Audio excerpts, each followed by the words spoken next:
Welcome back to Absolutely Marvel and DC. My name is Benny. That is Sal and Chip and Dale. One of us can do it, Sal. You did it. Nice. Yeah. I was like, I didn't even know you were going to start. I was like, we got to do the song at one point. Okay. Right? So it's a little bit light in content for us to review and discuss right now, and we've discussed possibly moving into other movies and other genres. And we both happen to have watched Chip and Dale Rescue Rangers this weekend. We did, yeah. Well, I mean, I think it was made for people of our age. Like, there's no way that, like, anyone under the age of, like, 35 would want to see this. I don't know why they would. You're 100% right. Like, it felt very PG-13 to me. Yeah. I'm going to give you guys a 2-second rundown of the plot. It's the standard, oh no, the everyone's missing kind of cartoon plot. Mm-hmm. Oh, the cartoons are missing. We got to go find them. And adventures ensue. Yeah. That's pretty much it. References ensue. Like, it's reference after reference after reference. And the plot is just there to string along each reference. That's just all to show it is. you references, which is fine. I mean, you know what? That's what this movie is. Like, yeah.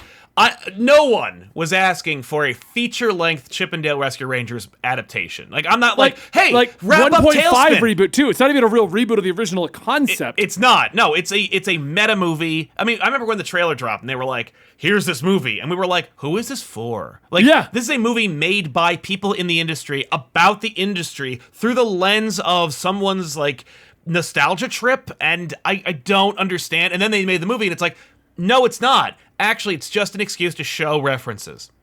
That's really what it comes down to. Dale has decided that basically Chip and Dale ended so many years ago. Dale is now like your usual has-been washed up old star. Chip has moved on, and they're brought together to go find Monty. That's the plot. That's literally it. Yeah, that's it. That's all. And, and we go through multiple, like even the two of them coming back together was like a very minor kind of reveal as to what was going on in the movie. Like, oh, why we're going to work together again? Oh yeah, Chip, because I just didn't want to leave. Right. Oh, that's it, and we're done. We moved on. Oh, okay. Like, I'm not looking for depth. No, there's no depth in this at all. It's very shallow, but I still loved watching it. I actually had a really good time. Like, we're pretty much at this point just going to talk about all the references and Easter eggs. Right? Can we start with Ugly Sonic? Ugly Sonic's amazing. It's a hilarious show. The idea that they did that. Yeah. Well, and they did something with it. Like, not that they did anything plot-wise with it, but like, Ugly Sonic is ugly. That's the joke. Ha ha ha. He's in the movie, and he's a character in it. And the thing that I like about it is that he has this effect on people. Like, when they look at him and he starts talking for long enough, they're like, oh no. And they just can't stop looking at his horrible human teeth. He even says it at one point, my horrible human teeth. Yeah, like he's fully aware. He bit his own tongue and he's like, oh no, my horrible human teeth. I'm like, that's really funny. Because it's made by the guys from The Lonely Island. It's directed by the guy who made like every SNL sketch with these two people in them and also Hot Rod. Like, it's a Lonely Island YouTube video. Feature length, funded by Disney. That's what this is. 100% what it is. I loved what they did with Peter Pan.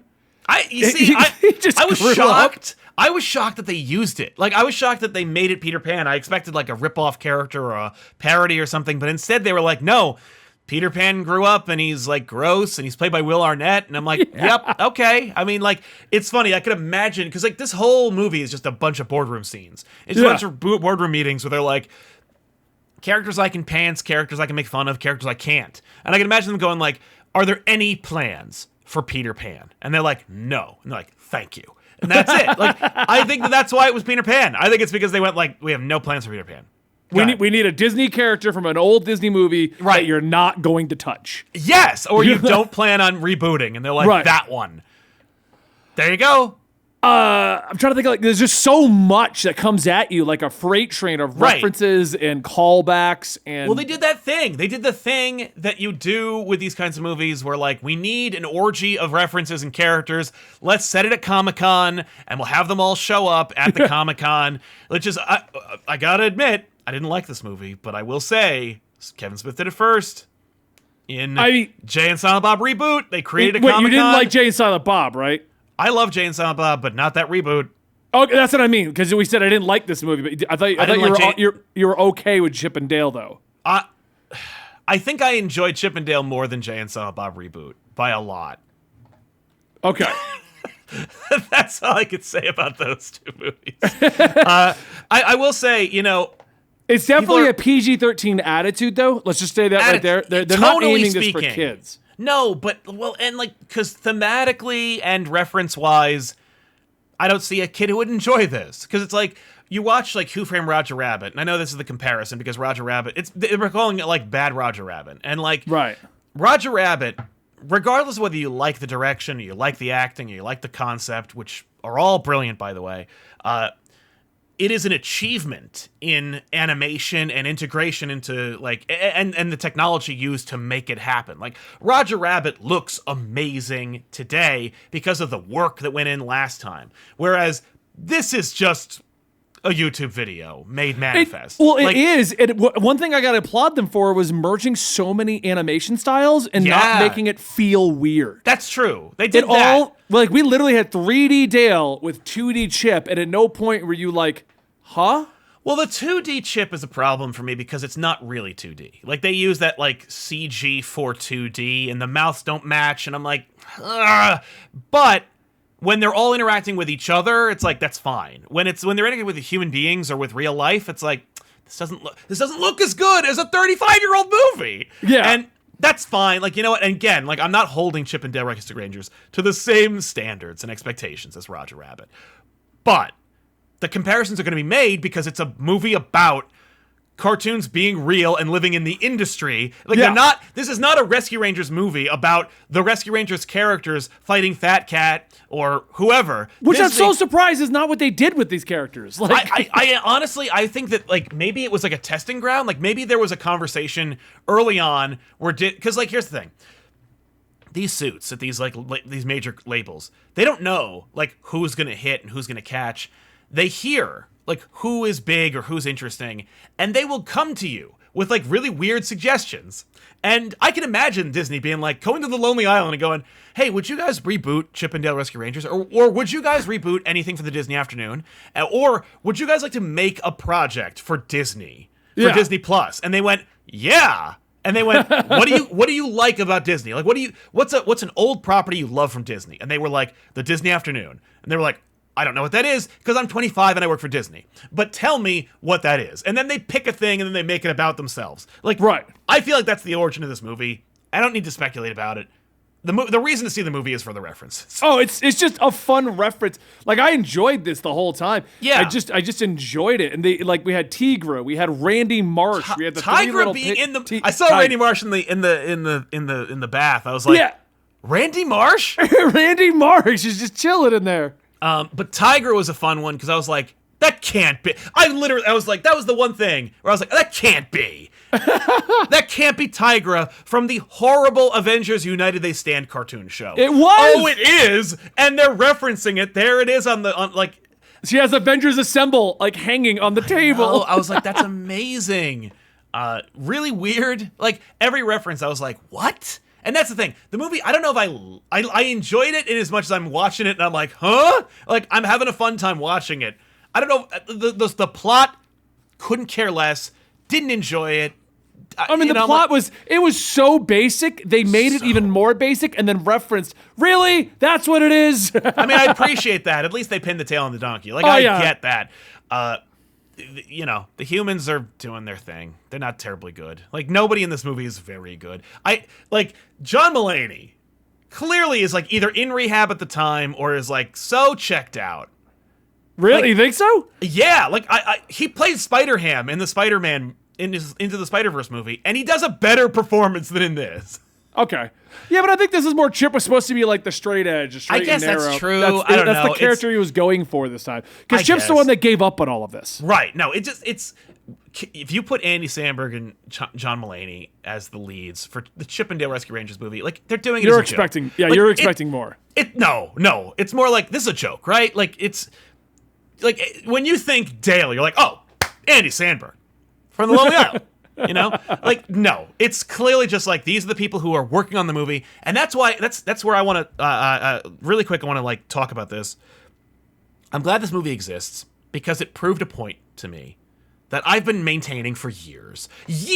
I've been saying, you know, why don't we get like a Marvel DC comic book crossover? It's like it would sell, it would make money, what the hell? Like, why wouldn't they do it? And everybody always says, because Disney. Everybody. And the reality is that we had like 10-year stretches between crossovers because Marvel, before Disney's acquisition, wouldn't do it. Or DC wouldn't do it. It's just egos. The Disney acquisition, people love to blame a lot of things on it. Yeah. But this movie is proof positive that if you have a strong enough creative force behind it, they'll do it. They'll do it. Like, they got Andy Samberg and John Mulaney. They're like, they're two hot names. They're making this thing for us. What do you guys Will want? Arnett, you keep mentioning those two, but they all said Will Arnett. Will Arnett? No, but like J.K. Simmons? Right, but no. But I assume that those two, Samberg and Mulaney, are in some way either writing it or producing it. Like they're involved in the creative process. Like, you don't think Seth Rogen was heavily involved? I think Seth Rogen was heavily involved. He might have written the damn thing, but like I feel like these creatives, these people were at the fore when they said, like, we got to keep these personalities happy. What do we want? Like the fact that the Hasbro My Little Ponies are straight up in it, not a parody, which they easily could have done. Yep. And I heard some rumors that like Ugly Sonic, yeah. I was to say, because they literally have a B plot where they could say we made bootleg versions of the real ones. That's right. Literally the plot of what they're doing. Right, and they don't show them. Like, instead, they literally have characters from things they don't own, like Randy Marsh and My Little Pony. I heard a rumor from TikTok, like, that Ugly Sonic, they didn't get any permission to use Sonic because they could use parody, and Ugly Sonic is parody. I don't buy that for a hot second. That is straight up the Sonic from that trailer. Oh yeah. You can't just say Ugly Sonic and you don't have to pay a dime. That's not how that works. No, that's not. No, you can't. I'm pretty sure that like Sony or who made that movie? Paramount. Paramount. There's no way they were like, yeah, and that version of Sonic is free to use. Right. The Batman versus E.T. movie that was in the movie. Like, Disney made a fake that was movie hilarious. Can we just say Batman? I would watch E.T. with Batman versus Batman. Yeah. I mean, the fact is, like, they did that, right? Like, there's a Batman movie in a Disney movie, and they cast Batman and they animated him and stuff. Like, that's in there. They could do it. Like, that's so frustrating to me. It's just like, oh, yeah, no, they just don't. And, like, one of the biggest driving forces behind us not getting these kind of fun crossovers and stuff is the audience, who's trying to get ahead of disappointment by being like, they will never do it because Disney. Like, stop saying that and start pointing at things that shouldn't exist, like the Rescue Rangers movie, and go like, but I mean, like, it shouldn't, because, like, who's asking for it? Why did it exist? What does it add? Nothing. It's just references. But if that's it, if that's the case, if they made it just to make references, then do that. Yeah. Keep doing it. Like, I don't know. It's for me, it's actually heartening, because I'm like, wow. Like, they did it. Because Space Jam 2 doesn't count. Because Space Jam 2 was just Warner's going, can we get away with doing Wreck-It Ralph 2 by ourselves? Right. Like, with nothing. And it's like, no. Sorry. Maybe basketball isn't the format to do it in. But this you could do this. Anyway, there's a really quick tangent. I've been listening the whole time. There's an interview with the creator about using Ugly Sonic. Oh, okay. They're not saying. They literally are saying that it was one of them weird. He cannot discuss what went into licensing Ugly Sonic. That's fair. And he says that what I don't know what I should and what I'm allowed to say, and I'm going to plead the fifth on what happened with Ugly Sonic. That's fair. So it's probably in a weird spot, but there's no way they didn't check. You're not making a movie, putting it in Disney Plus, and then going, hope no one sues. Right. No. It's like, and it's not like Ugly Sonic was an actor you could just put in the movie. Like, it's not like Paul Rudd being in the movie, who was also in the movie. As Ant-Man. I love that. Ant-Man? Hilarious. He was talking about how Ant-Man he thought would be hilarious, and then I was like, oh, he's telling it like an anecdote. That's what he's doing. But the sign next to him was Aunt. And I'm like, oh, wait. And then we see like a poster for it. All the posters are fun. Like, this is not a movie. Yep. And on a level where I love film, this sucks. I do want to say my favorite cameos in there was when Seth Rogen's character was knocked in his butt, and then all the Seth Rogen characters came over just to laugh at him. That was so funny and weird, and I loved it. It was amazing. First of all, there's Seth Rogen playing the bad Beowulf Polar Express animation, the Zemeckis animation. Because, like, Right. remember that Beowulf Which they movie that no comment one on liked? greatly. I can't tell if you're looking at me. I'm looking right at you. Actually, I'm looking right at you. My eyes are awesome, and they look totally right at you. And then I just love it. Like, what are you looking at? Actually, I'm looking at your weird dead eyes. And then, like, the grasshopper from Kung Fu Panda and, like, the octopus thing or whatever from that alien movie that no one saw. Yeah. Like, that's And amazing. then Pumbaa, which I didn't know he played Pumbaa. I didn't see yeah. that. I didn't see that. I didn't see Lion King, but I do know he played Pumbaa. But it was great. Just, I'm like, ah! That's so bizarre. It's a Seth Rogen metaverse. Yeah. It's a genius. I was like, this is funny. Overall, final verdict, I liked it, and I do Me recommend too. it as long as you know what you see. You at the beginning were like, I don't know if I liked it, and now you're like, I liked it. I mean, it's bad. Like, it's a bad movie. But like, bad in a across the good board. way. But Like- it's just, you got to admire the moxie and, like, or just the cachet of these talent going, like, I want to put Batman in my Disney movie. Yeah, hi. I'm from Disney. No, we're not going to put Batman in. I want to put Batman and Ugly Sonic, And E.T. E.T., and the My Little Ponies in my Chip and Dale Rescue Rangers movie. And they were like, all right. Like, that's awesome. Yeah. And it's like proof that you could just elbow your way in and get what you want. Thank you for emboldening the rest of us. But yeah, no, I mean, like, and it was really cool that Trace McNeil came back to play Gadget. And it's really weird that she sounds exactly the same. She does, and I agree with you, it's super Right? weird. Also, I wanted her to have more of a role. Me And can we just too. talk for a moment? I think his name was Ziggy the Fly. I think it was Ziggy. Zipper. It's Zipper. Who's that the voice? Allstate guy. And the president from 24. I'm like, Yeah. of all the voices to give him, this is hilarious. I know, Like, Dennis Haysbert, yeah. No, Zipper being the Allstate guy, I'm like, what? No, I loved it. I was like, that's fun. Like, but yeah, I wanted Gadget to be. I was kind of, honestly, I was like low key being like, what's going to happen with Gadget? And then but they were I like, also nothing. enjoyed the little like nod they made to that. She's like, yeah, I built all of this. It's almost like my personality in the show is the exact same personality I have here. That was funny, but also Right. like, damn it. Yeah, it's like, oh, so that's she's just the same, and she was Yeah. making stuff. Okay. Right. Okay. That was cool. Yeah. No. Only how come?